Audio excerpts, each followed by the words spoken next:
Hey everyone, welcome back to a Real Estate Wisdom Podcast with Vish. I'm your host Vishal Kapoor, and today's episode is one you can't afford to miss, especially if you are thinking about buying, selling, or investing in real estate here in Canada. Let me start with the question. Did you know that government decisions made right after an election could put thousands of dollars back in your pocket or change the way you invest altogether? How do you think new policies could impact your next property move? I'm going to ask a lot of questions today. And if you can answer those, that'll be great. Today, we are diving deep into the latest government initiatives designed to boost the real estate market after the recent election. And most importantly, what this means for you. Along the way, I'll share real stories from buyers, sellers, and investors, plus expert insights on where the market's headed. Yes, I work on the ground and talking to people to collect all this information.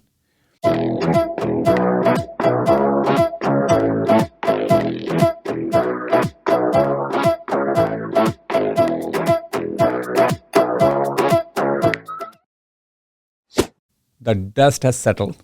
The Liberals are back in power. But with a minority government, that means every housing promise and policy will need real teamwork to become reality. Do you trust the government to actually deliver on their housing promises this time? Or are you skeptical after years of big talk and slow action? Let's break down what's on the table and how it could affect your investment strategy. I know investors are really worried or even like moving from real estate market in Canada. The government's pumping an extra $15 billion into the apartment construction loan program, aiming to speed up the building of new rentals. There's also the Canada Builds initiative, teaming up with their provinces to get more rental home built faster, and the Housing Accelerator Fund is supposed to reward cities that cut red tape.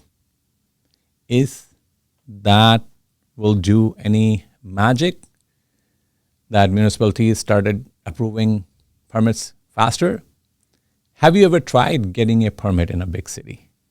Do you think these initiatives will really make a difference? Or is it just more paperwork? Unlocking land and increasing density. The Public Lands for Homes plan is about unlocking federal land for new housing. Imagine more homes popping up in high demand areas. Is this the solution to our supply crunch? Plus, changes to mortgage insurance rules could make it easier for homeowners to add basement suites or laneway homes. Would you consider adding a rental suite if the process was easier and cheaper? Well, give a thought. Does that help you? Is that what's stopping you? Now, first-time buyers and investors. Who wins? If you are a first-time buyer, you could save up to $40,000 on a new home under $1 million thanks to the GST break. I'm talking about pre-construction. And there's also a new loan program to help homeowners add secondary suites. Could this be your ticket to passive income? Or just another layer of paperwork, as I mentioned before? Now, stories from the front lines. Let's bring in some real voices to ground these policies in reality. Let's talk about first-time home buyer perspective. Take Priya, a first-time home buyer in Mississauga. She told me that GST break on new homes sounds amazing. Saving $40,000 on an $800,000 new build is huge. But honestly, I'm still nervous. Even when the incentive getting approved for a mortgage is tough, and with layoffs in tech, I worry about job security. Priya's story echoes what we're hearing across the country. Incentives helps, but strict lending criteria and economic uncertainty and job losses is still weigh heavily on buyers' minds. Seller sentiment. Then there's a Michael, a seller in Oakville, who's been watching the market slow down. He said, "We listed our home in March and expected more showings, but buyers seem hesitant. They are waiting to see if prices will drop or if new government policies will change the landscape." It's definitely not the frenzy we saw a couple years ago. True. And this reflects a broader trend. Sales have dropped for several consecutive months, and many sellers are adjusting their expectations as the markets cools. Big segment of homeownership is investors. For investors like Sarah, who owns several condos in Toronto, the picture is mixed. Rents are still strong, but I'm watching the new taxes and possible changes to capital gains rules closely. If the government makes it harder for investors, I might shift my strategy or look outside Ontario. Just like Sarah, many investors are looking outside. Investors are balancing optimism about rental demand with the caution about regulatory charges and potential taxes on profits. Everybody's worried about some of them can't sell, so cannot rent out. So that's a big one. Now let's add some expert perspective to the mix. Penelope Graham, a mortgage expert at RateHub, says the GST break is a positive move, but warns it's just a drop in the bucket. For affordability, especially in expensive markets like Toronto and Vancouver, where new builds are already out of reach for many first-time homebuyers. She points out that while modular and prefabricated homes could help, they still make up less than 5% of the market. So the impact will be gradual. Daniel Foch, a well-known industry analyst, notes that buyer confidence has ended in recent months. He says, "We are not in a crisis, but we are at a crossroads. Policies matter, but real change takes time." I couldn't agree more, and Danielle. The decisions Canadians make now, whether to wait or act, will define the next chapter of our housing story. Absolutely. Buyers and sellers, like buyers especially, they decide. He highlights that while policy promises can pull some buyers back in, Ottawa can't legislate confidence overnight. Couldn't agree more. You're a great guy, man. Provide a lot of insight. You should watch his podcast as well.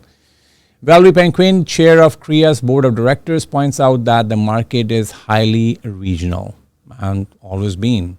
There are still many regions where sales are high, inventory is low, but in places like Ontario and BC, we are seeing sales and prices decline. Buyers and sellers need to understand their local market and stay informed as policies evolve. Everybody is on the waiting game. Nobody have a crystal ball. What's going to happen? Now, current sentiments are hope, hesitation, and cautious optimism.